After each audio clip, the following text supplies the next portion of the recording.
பொங்கல் பரிசு தொகுப்பை குடும்ப அட்டைதாரர்கள் அனைவருக்கும் வழங்காத விடியா திமுக அரசுக்கு எதிர்க்கட்சித் தலைவர் எடப்பாடி கே பழனிசாமி கடும் கண்டனம்.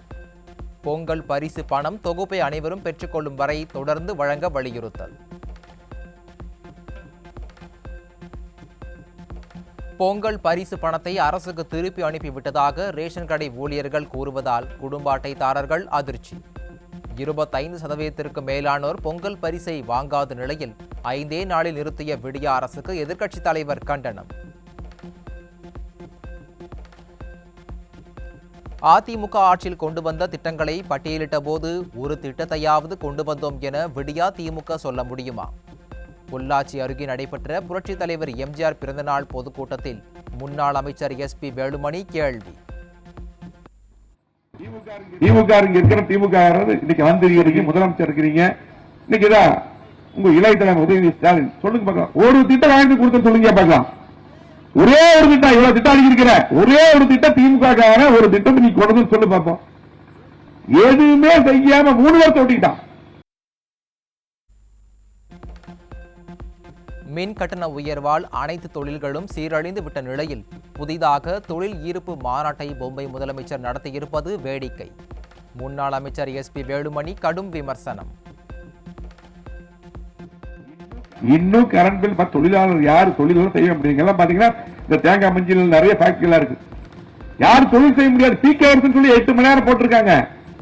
எங்கேயுமே எந்த மில்லோட கோயம்புத்தூர் பூரா எல்லாம் முடியும், கோயம்புத்தூர் மட்டும் தமிழ்நாடு பூரா எல்லா ஃபேக்டரி நீ பாத்தீங்கன்னா உலக முதலீட்டு மாநாடு நடத்துறாங்க. எல்லாம் நடி இருக்கிறவங்களே பிச்சுட்டு ஓடுறாங்க. சமூக வலைதளங்களில் சமூக பிரச்சனைகளை பதிவிட்டால் அதிமுகவினர் மீது பொய் வழக்கு போடும் விடியா அரசின் ஏவல் துறைக்கு கடும் கண்டனம். காவல்துறை நேர்மையாக செயல்பட வேண்டும் என முன்னாள் அமைச்சர் SP வேலுமணி வலியுறுத்தல். புரட்சி தலைவர் எம்ஜிஆர் போட்ட பிச்சைதான் கருணாநிதிக்கு முதல்வர் பதவி கிடைத்தது என முன்னாள் அமைச்சர் தங்கமணி பேச்சு. மக்கள் வாக்களித்து கருணாநிதி முதலமைச்சர் ஆகவில்லை என விமர்சனம். அண்ணா இருந்ததுக்கு பின்னால் நெடுஞ்செழியன் அவர்களும் கருணாநிதியும் போட்டி போடுகின்றார்கள். போட்டி போடுகின்ற போது கருணாநிதி நேராக சென்று தலைவர் காலிலே விழுந்தார். ஐயா, நீங்கள் நினைத்தால் தான் நான் முதலமைச்சராக முடியும், இல்லை என்றால் நெடுஞ்செழியன் வந்து விடுவார் என்று சொன்னார்.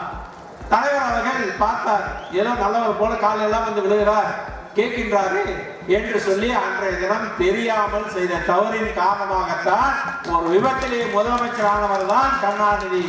தலைவர் போட்ட பிச்சை தான் கருணாநிதி உடைய மக்கள் வாக்களித்த ஒரு முதலமைச்சராகவில்லை. விடிய ஆட்சியில் காவல்துறையின் கைகள் கட்டப்பட்டுள்ளதால் பள்ளி கல்லூரிகளில் கஞ்சா விற்பனை அமோகம். ஆளும் கட்சியினரே கஞ்சா விற்பனை செய்வதாக முன்னாள் அமைச்சர் தங்கமணி குற்றச்சாட்டு.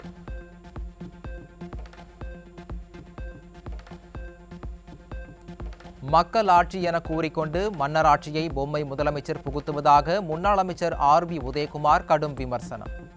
திமுகவின் அடுத்த தலைமுறை என்று உதயநிதிக்கு மணிமகுடம் சூட்டுகிறார்கள் என்றால் விடியா திமுகவில் எங்கே இருக்கிறது ஜனநாயகம் என கேள்வி. சென்னையில் போக்குவரத்து தொழிலாளர்களுடன் நடந்த முத்தரப்பு பேச்சுவார்த்தையில் எந்த உடன்பாடும் ஏற்படவில்லை. போக்குவரத்து தொழிலாளர்களின் 6 கோரிக்கைகளில் ஒன்றை கூட நிறைவேற்ற விடியா திமுக அரசு முன் வராததால் பேச்சுவார்த்தையில் இழுபறி. மயிலாடுதுறையில் விஞ்ஞான ரீதியில் ஊழலை அரங்கேற்றியுள்ள விடியா திமுக அரசின் செயலால் மது பிரியர்கள் கடும் கொந்தளிப்பு. மது பாட்டில்களுக்கு கூடுதலாக 10 ரூபாய் வசூல் செய்துவிட்டு அதனை QR கோடு மூலம் திரும்ப பெற்று விடலாம் என ஒட்டுமொத்தமாக பட்டையடித்துள்ளதாக வேதனை.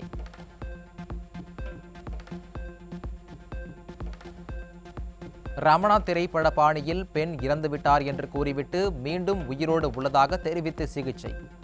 திருவண்ணாமலை அரசு மருத்துவக் கல்லூரி மருத்துவமனை மருத்துவர்களின் குளறுபடியால் பெண்ணின் உறவினர்கள் அதிர்ச்சி.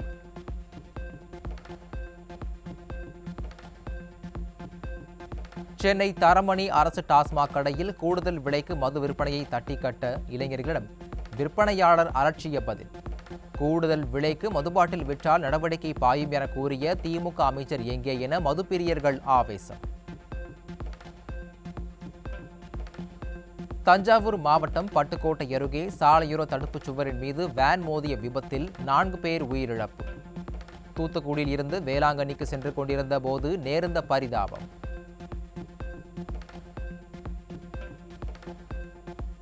உதகையில் லாரி உரிமையாளர்கள் மற்றும் ஓட்டுநர்கள் நாளை வேலைநிறுத்த போராட்டத்தில் ஈடுபட உள்ளதாக அறிவிப்பு. மத்திய அரசின் புதிய மோட்டார் வாகன திருத்த சட்டத்தை திரும்பப் பெற வேண்டும் உள்ளிட்ட பல்வேறு கோரிக்கைகளை வலியுறுத்தி போராட்டம். தமிழக அரசு பணிகளில் உள்ள காலி பணியிடங்களை நிரப்ப நடவடிக்கை எடுக்காமல் நிர்வாக திறனற்ற விடியா அரசின் பொம்மை முதலமைச்சர் பெத்தனம். உலக முதலீட்டாளர்கள் மாநாடு மூலம் வேலைவாய்ப்பை பெற்று வருவதாக, விளம்பர அரசியல் மட்டுமே நடத்துவதாக தமிழ்நாடு அனைத்து அரசு ஊழியர் சங்கங்கள் குற்றச்சாட்டு.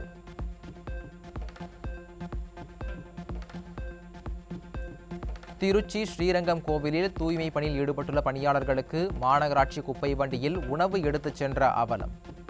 அதிகாரிகள் சொல்லித்தான் செய்கிறேன் என மாநகராட்சி சுகாதார ஆய்வாளரின் பேச்சால் சர்ச்சை.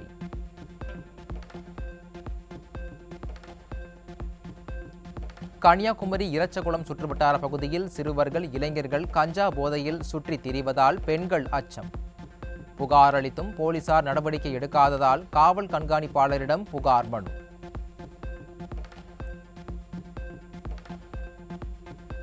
திருப்பூரில் 31 கோடியில் கட்டப்பட்டு திறக்கப்பட்ட வணிக வளாகம் 5வது முறையாக ஏலம் எடுக்க யாரும் வரவில்லை.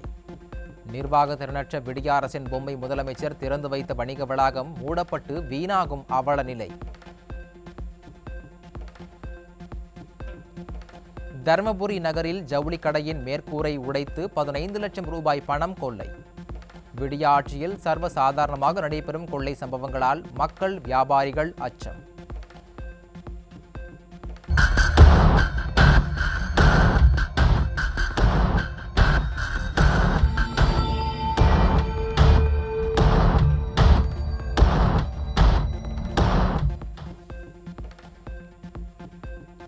டெல்லியில் பிப்ரவரி 15ஆம் தேதி வரை ட்ரோன்கள் பறக்க தடை. குடியரசு தின விழாவை முன்னிட்டு பாதுகாப்பு நடவடிக்கைகள் காரணமாக டெல்லி காவல்துறை அறிவிப்பு.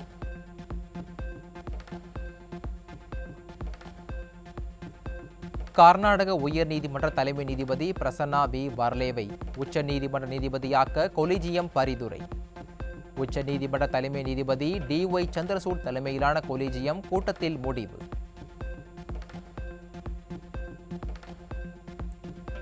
அமெரிக்காவின் மியாமி சர்வதேச விமான நிலையம் அருகே நடுவானில் தீப்பிடித்து எரிந்தபடி சென்ற சரக்கு விமானம். விமானத்தை உடனடியாக தரையிறக்கியதால் உயிர் சேதம் தவிர்ப்பு.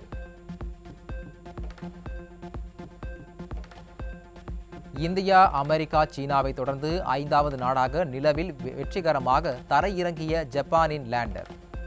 நிலவில் தரையிறங்கிய லேண்டர் வேகமாக தனது சக்தியை இழந்து வருவதாக ஜப்பான் விண்வெளி ஆய்வு மையம் தகவல். பாகிஸ்தானில் இருந்து இந்தியாவுக்குள் ட்ரோன் மூலம் கடத்தி வரப்பட்ட பயங்கர ஆயுதங்கள் பறிமுதல். பஞ்சாப் மாநிலம் ஃபெரியுஸ்பூர் அருகே ட்ரோனை சுட்டு வீழ்த்தி ஆயுதங்களை கைப்பற்றியது எல்லை பாதுகாப்பு படை.